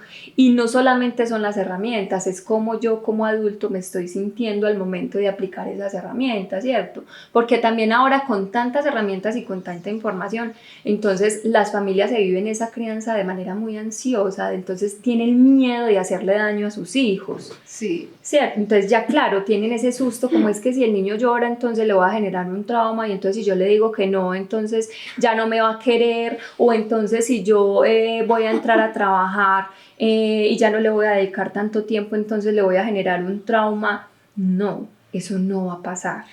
Eso no va a suceder. Los niños necesitan llorar, los niños necesitan frustrarse, o sea, los niños necesitan tirarse al piso y hacer la pataleta. Eso hace parte del desarrollo del ser humano, eso hace parte de la construcción de la personalidad, eso hace parte de la construcción de la seguridad, de la autonomía, o sea, todo eso es importante, porque el niño tiene que entender que no todo puede ser posible, no todo, pero ¿quién tiene que tener eso claro? Yo como adulto, ¿cierto? Si tu hijo llora, es muy distinto que un hijo llore en un baño encerrado a que llore, estoy aquí contigo, sé que estás enojado, pero si dije no, es no, y ya, ¿cierto? Entonces, y también lo digo que se vive con mucha ansiedad por ese miedo a equivocarse. Como hay tanta información, entonces no, pero es que yo no lo puedo hacer de esa manera, no, también hay que equivocarse y no somos perfectos, somos seres humanos y como papá y mamá también son seres humanos, ustedes se pueden equivocar, hay momentos donde se van a alterar, hay momentos donde van a gritar, ¿cierto? Hay momentos donde van a ser permisivos, hay momentos donde van a decir, pucha, la embarré, no lo debí haber hecho de esta manera, y está bien y no hay que sentirse culpable por eso. Si como mamá tú quieres salir a trabajar, ve a trabajar. Es que una mamá presente 24/7 no quiere decir que sea la mejor mamá. Si tú como mamá no estás contenta estando 24/7 en casa, no estás haciendo nada porque no estás bien. Mejor váyase y trabaje, recárguese y venga recargada para estar con tu hijo, ¿cierto? Porque lo mismo, porque entonces también hemos satanizado mucho la madre que trabaja, la madre que sale, la madre que tiene amigas. No, es que tienes todo el derecho a hacerlo, y porque tu hijo llore porque saliste una noche, eso no le va a generar un trauma, es que también es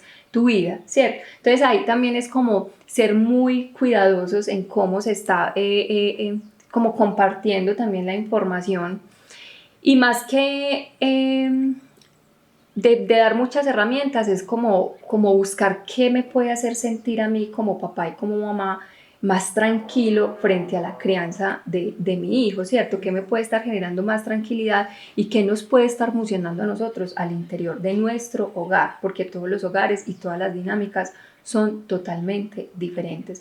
Además, porque hay algo muy bonito, y es que para que haya cooperación tiene que haber conexión. Si no hay conexión, no hay cooperación, y eso pasa en todas las relaciones sociales. Si tú no sientes conexión con tu pareja, no va a haber cooperación, nunca. Si tú no sientes conexión con tu equipo de trabajo, no va a haber cooperación, ¿cierto? Entonces no es solamente en la crianza, es en las relaciones sociales, en la relación con el otro, siempre. Eso es la base para los adultos. Exacto. O sea, lo que hacemos con ellos ahora de chiquitos es su base. Yo por eso, desde que conocí la disciplina positiva, o sea, es que la disciplina positiva no es para criar, la disciplina positiva es para aprender a vivir con el otro. Porque eso aplica para todo, o sea, llegar a acuerdos, poner límites, todo, o sea, eso tiene, para liderar equipos de trabajo, no es solamente para criar hijos. Por eso si a mí me dicen, es que tú no eres mamá, sí, yo sé que yo no soy mamá, pero es que si usted supiera cómo me ha transformado a mí la vida, la disciplina positiva, por eso yo lo quiero compartir contigo, y no porque te quiero juzgar como mamá, y hablo mucho de mamá porque mamá es la que normalmente siempre busca como ese apoyo y ese acompañamiento, y no es porque yo no te voy a juzgar, no, a mí lo que me importa es que tú te sientas bien, y si esto te funciona y te hace sentir bien, hay que aplicarlo. Yo escuchándote ahí todo ese rato, digamos que concluyo un poquito con el tema de los emprendedores, y es que uno tiene que tener vocación también por ese emprendimiento, porque si no, pues lo que te escucho a vos y es hablar de esa paciencia. Nosotros como emprendedores que somos Andrés y yo lidiamos con una cantidad de clientes, ¿cierto? Pero vos lidias con los niños, los papás, las mamás, y si eso no tiene vocación, yo creo que, pues, pucha, o sea, no llevarías el tiempo que llevas como buscando emprender, pues, y ya Muna ahí es un jardín que tiene 4 años, ya es un tiempo en el que vos has lidiado bastante, o sea, y que esa vocación tiene que ser presente. Te quería preguntar eso, o sea, vos sentís que ese emprendedor sí o sí tiene que tener vocación, porque si no, pues uno creo que uno desfallece más rápido de lo normal, o sea, tiene que haber una combinación de quiero montar un negocio, pero no tiene que ser solo porque es que no quiero ir a la oficina, ¿no? O sea, tiene que haber vocación por lo que uno hace. Sí, claro, o sea, yo creo que la vocación es supremamente importante para sostener, pero también he aprendido que tú no tienes que ser bueno para todo. Y así tú seas el dueño del negocio, si tú no eres bueno para gerenciar, busca un gerente, ¿cierto? Por ejemplo. Entonces, pero que tiene que tener una vocación para poderse sostener, sí. Pero no solamente vocación, sino que también hay que desarrollar habilidades. Por lo mismo, por lo que tú dices, claro, yo manejo docentes, manejo los niños, tengo esa interacción, esa comunicación con las familias, entonces claro, a mí yo he tenido que aprender habilidades para afrontar los desafíos que se me presentan con el equipo de trabajo, con los niños, con las familias, entonces ahí vuelvo y digo otra vez, toda esa transformación que yo he hecho, a mí me ha servido no solo para mi vida personal, para mi vida profesional, para mi vida como pareja. O sea, todas esas herramientas, por eso, yo creo que por eso a mí me apasiona tanto las infancias, porque es que todo está ahí.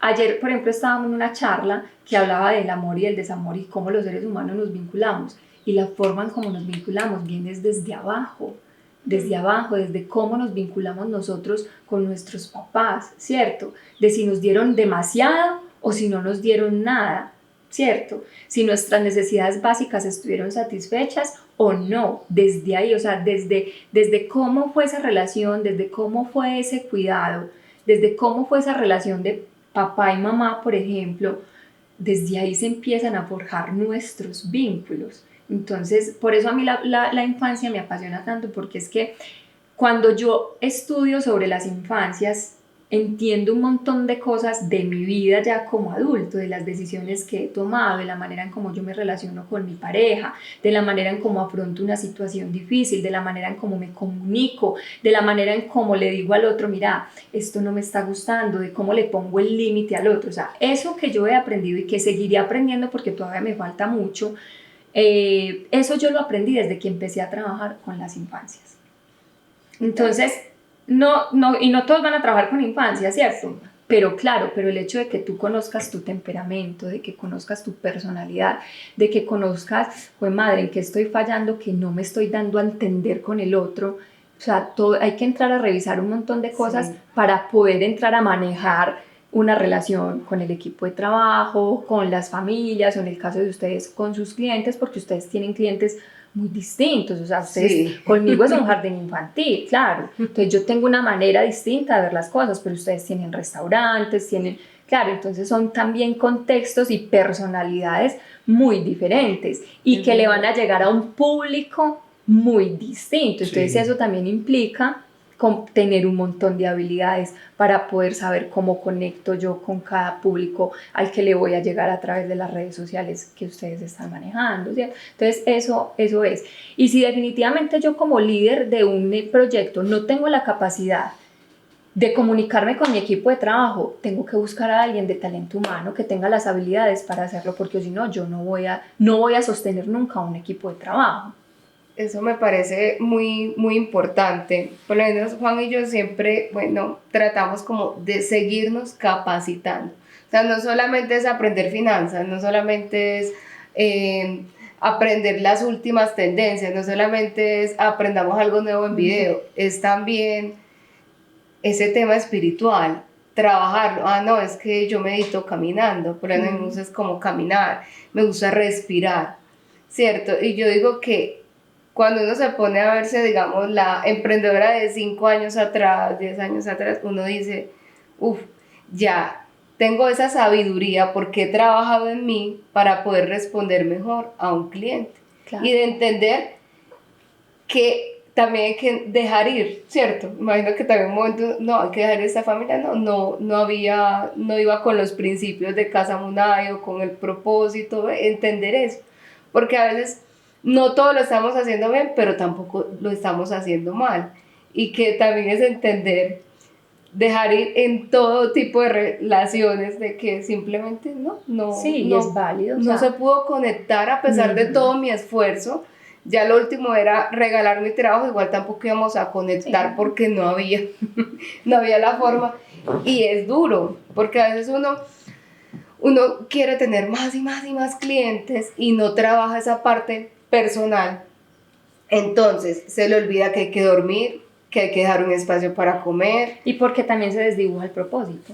O sea, no todas las personas tienen que estar alineadas a tu propósito. Oye, mira que uno a veces se vuelve como un poquito prisionero de sus palabras, pues eso no me lo inventé yo, eso lo he leído en muchos lados, y a nosotros nos pasó, y sobre todo a mí, que empezamos como, queremos crecer la empresa, y pasó, o sea, empezó, entonces empezamos a ver, no queremos clientes tan pequeños, queremos clientes más grandes, y empezamos a llevar clientes grandes.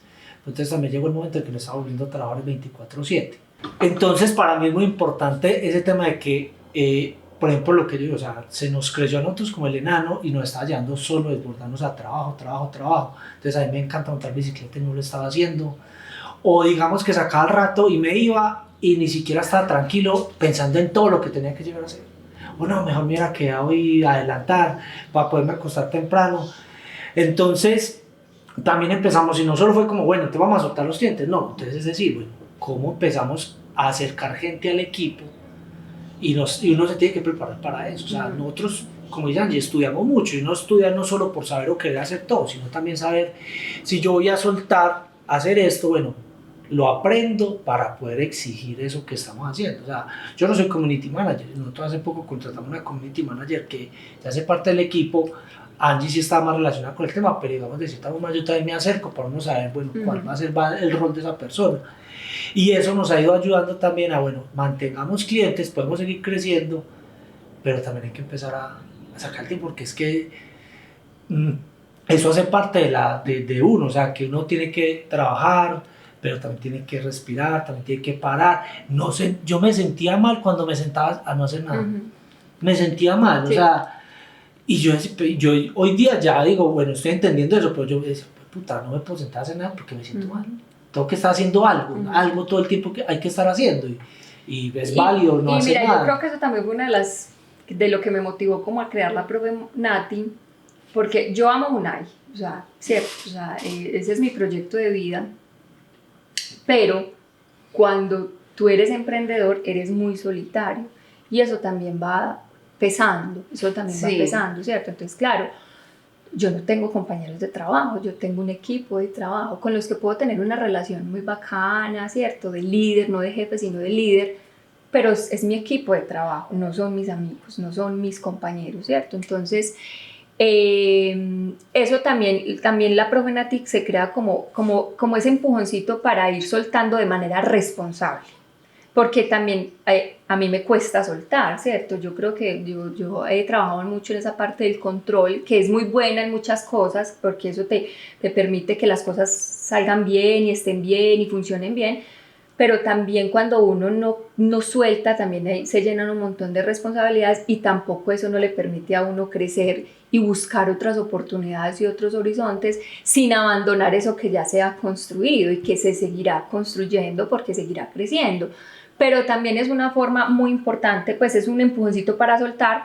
Y lo que tú dices, eso es súper importante, la salud mental. O sea, es que si tú no tienes salud mental en la vida, no hay nada. Tú puedes tener el mejor trabajo, el mejor sueldo, pero si tú no tienes salud mental, estás acabando contigo. No todos se matan millonarios. Sí, o sea, exacto, sí. Y si yo a mi equipo, y más yo que trabajo con niños, entonces si yo como gerente o como líder no tengo salud mental, ¿yo cómo le voy a exigir a mis profes que tengan salud mental?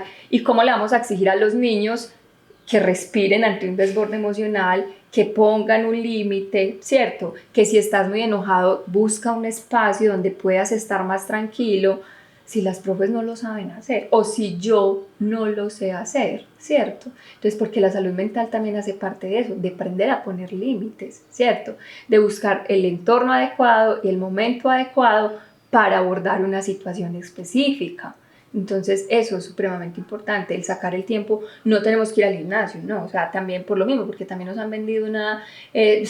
estructura de que entonces tienes que levantarte a esta hora para que alcances a hacer esto y esto y esto y esto y esto, y entonces la rutina 20 tienes que minutos de manejarla de leer esto, 20 tantas para esto, 20 páginas para esto, leer diarias. tantas páginas, ¿cierto? Y eso también se vuelve una carga mental, Sí. porque entonces tú no eres capaz de cumplir con eso, entonces no estás siendo el mejor, no, pero Sí. que tienes que buscar esas cosas y esos momentos, que si te gusta montar bicicleta para ir al gimnasio, para ir al gimnasio, para caminar, pero que esos espacios hay que sacarlos. Por más trabajo que haya, uno no puede jugar con la salud mental.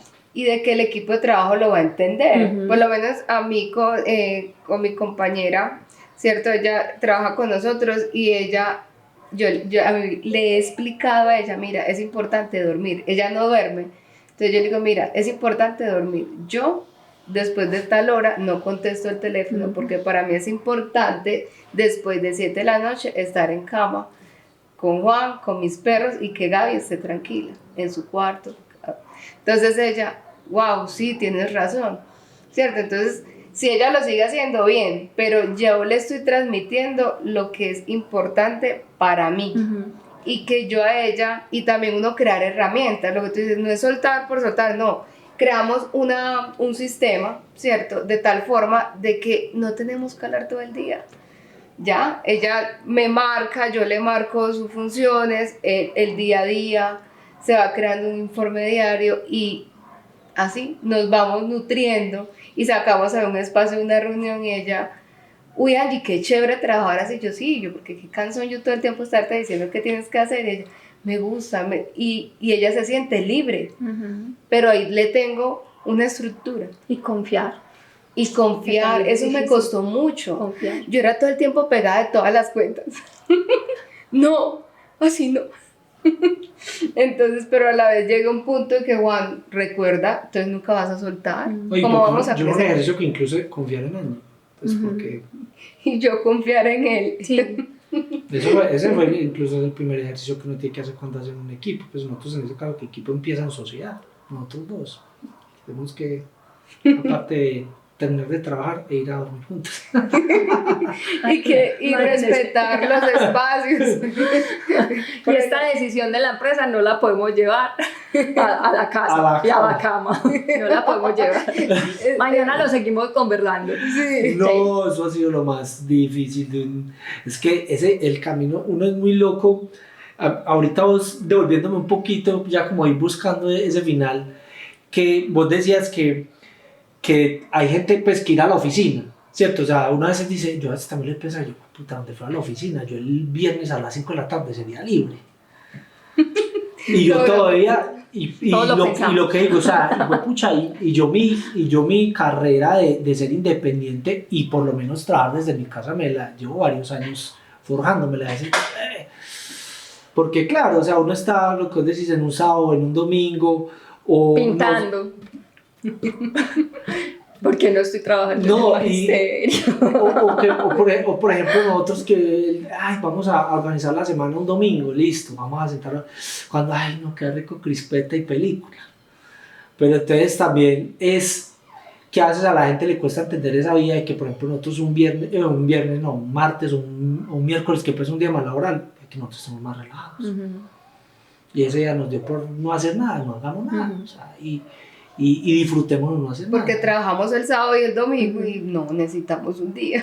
Y eso es bacán, y eso es para muchos emprendedores que pronto estén empezando, que entiendan que no, o sea, no hacer nada también está bien y hace parte de ese camino, porque eso es lo que le ayuda a uno a recargar y de pronto al otro día empezar con más ganas, o que lleguen las ideas, porque uno muchas veces se centra tanto en hacer, que se vuelve una máquina y se le olvida que también el momento de parar, empieza la creatividad a fluir, empieza a llegar, o se desenreda ese, vos por ejemplo, no sé cómo hacer para que esta profe tal cosa, bueno, de pronto el día que saliste a caminar, te llevo bien. Eso también es un principio de la disciplina positiva, no hacer nada. Muchas veces no hacer nada ante un conflicto o ante una situación que nos esté generando estrés, es mejor no hacer nada. No, esa raíz, eso que está muy arraigado en los que somos antioqueños, pues no sé si en la costa también, amor, usted ya dirá, de que uno tiene que estar trabaje, que el antioqueño es muy trabajador, que es muy echado para adelante. Entonces, lo que yo te decía ahora, a mí me estaba pasando que yo me sentaba a no hacer nada y me sentía culpable. Por ejemplo, yo desde que vivo acá, que tenemos esta vista, yo volteo ese sofá y de malas. Media hora, una hora, ni siquiera de leer, o sea, es que no tengo que hacer nada, mirando para lejos y ya. Y nos pasa, decimos, hoy es el día de no hacer nada. Entonces yo vengo, Juan, imagínate que con tal cliente se me vino una idea, recuerda.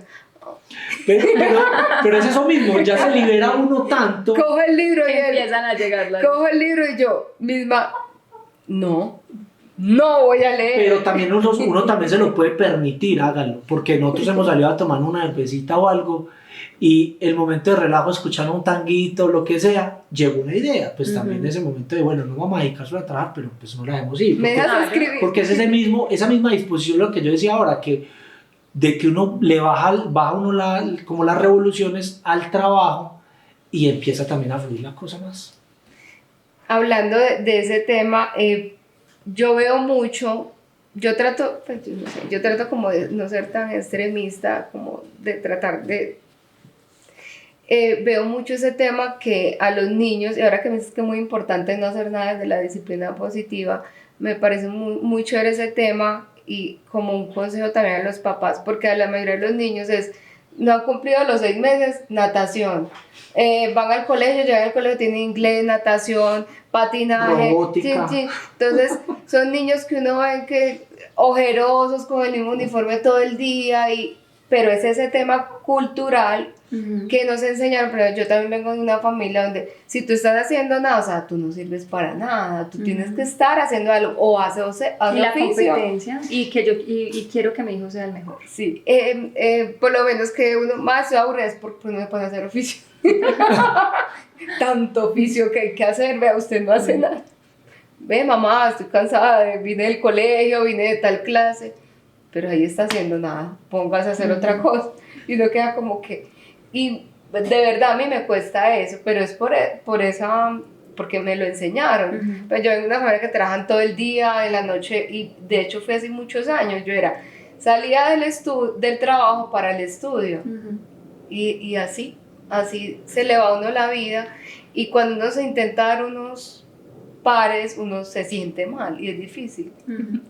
Sí, eso sería pues también otro tema, pero realmente hacer más no es mejor, y antes tampoco, ¿cierto?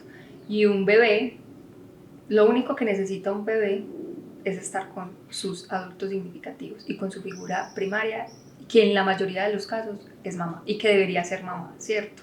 Eso es lo único que necesita un bebé. Un bebé no necesita estimulación, un bebé no necesita que le pongan luces, que le pongan juguetes, que le pongan cintas encima. Un bebé no necesita nada de eso. El mejor estímulo para un bebé es la contención, es estar en los brazos de mamá. Eso es lo más importante. Y eso es un neuromito, ¿cierto? La estimulación, la sobreestimulación. Y la sobreestimulación está trayendo otras consecuencias a nivel de desarrollo y de comportamiento, pero eso ya es otro tema. Y que además también estas dinámicas dependen mucho del ritmo de cada niño y niña. O sea, no todos los niños están preparados para vivir un montón de experiencias, pero como también está el niño que necesita vivir todas estas experiencias para estar un poco más regulado. Entonces eso también depende mucho. Por eso siempre lo más importante, yo lo único que les digo a las familias es como conéctese con su hijo, observe a su hijo y conózcalo tanto que solamente usted sepa qué es lo que necesita. No lo que le diga yo, ni lo que le diga el otro, ni lo que dieron en las redes sociales, no. Es con lo que usted conecte, porque es usted a la que conoce a su hijo. Bueno, y Nati, ¿qué le dice a un emprendedor? ¿Yo qué le digo a un emprendedor? Yo le digo a un emprendedor que emprender no es fácil, pero que no es una razón para no emprender, porque yo creo que uno tiene que estar es donde se sienta bien, donde sienta que desde su propósito de vida profesional, ¿cierto?, personal, está aportando. O sea, así uno emprenda con propósito, uno no puede pretender, eso se llama como, yo lo leí en algún momento en un libro que yo me vi como totalmente identificada como, pues es que si tú quieres emprender, pero no quieres tener una libertad financiera, entonces tú no vas a ser un empresario, vas a tener una fundación. Y yo dije, sí, tienes toda la razón. Y por más propósito que haya, tiene que haber una estabilidad económica, porque Claro. a ti la estabilidad económica te genera seguridad y te genera confianza y te dan también esas fuerzas para continuar. Entonces, y por más difícil que sea, primero tienes que rodearte de emprendedores, porque eso también es un círculo, y así como uno le dice a las mamás que hay que tener un círculo para hacer más llevadera esa crianza, nosotros también estamos gestando de otra manera, ¿cierto? También estamos cuidando, porque estamos dándole a un propósito, a una empresa, Sí. y les hemos dado poco a poco y lo ayudamos a crecer poco a poco, entonces pues es lo mismo, necesitamos también ese círculo, y créeme que eso por lo menos a mí me ayudó muchísimo a sostenerme. Y ya no estamos estudiando, sin embargo, nos encontramos una vez al mes, los compañeros, con los que más tuvimos pues como ese vínculo y esa conexión, para seguir hablando de nuestras empresas, pero no Qué solamente lindo. para hablar de la empresa, sino también para encontrarnos, ¿cierto? Y para hablar de todos esos desafíos que se nos van presentando en el camino, ¿cómo vas? Y entonces, y mira, ¿y qué has hecho? Y mira, ¿y por qué no haces esto? Es ¿cierto? un desahogo. Es un desahogo. Sí. Y eso hay que hacerlo. No, y en parte nosotros con los emprendedores, y eso es un mensaje que ya lo deberías empezar a dar, es eso, o sea, la idea de este espacio es que va a ser como un desahogo, o sea, y que todos entendamos que, como lo hemos dicho, es un camino solitario, pero también nosotros podemos cambiar ese tema de que sea un poco solitario, y así, por ejemplo, los compañeros con los que encontrás no te van a solucionar de tu empresa, pero simplemente esa voz de aliento a veces es lo que uno necesita Exacto. para no seguir y ya. Y bueno, así yo creo que después de esta clase de disciplina positiva, que para todo el emprendedor y que es papá y mamá va a servir también, pues este capítulo por hoy ya lo terminamos. Fue una charla muy bacana, creo que aprendimos mucho, falta mucho para aprender, y yo creo que va a haber que hacer otro capítulo por allá. Igual siempre aprendemos con Natalia. Sí. y la idea es que también pues al que le interese mucho el tema vaya a sus redes sociales y la busque, la siga como la profe Nati, en Casa Monay también el que le interese. En la descripción va a estar como los arrobas de ambos pues como proyectos para que la sigan. Nati, bueno, muchas gracias por ser la primera como emprendedora pues que hizo parte de este espacio. Para nosotros era especial que fueras vos, lo habíamos dicho desde el principio que ibas a ser la primera invitada, y no, muchas gracias.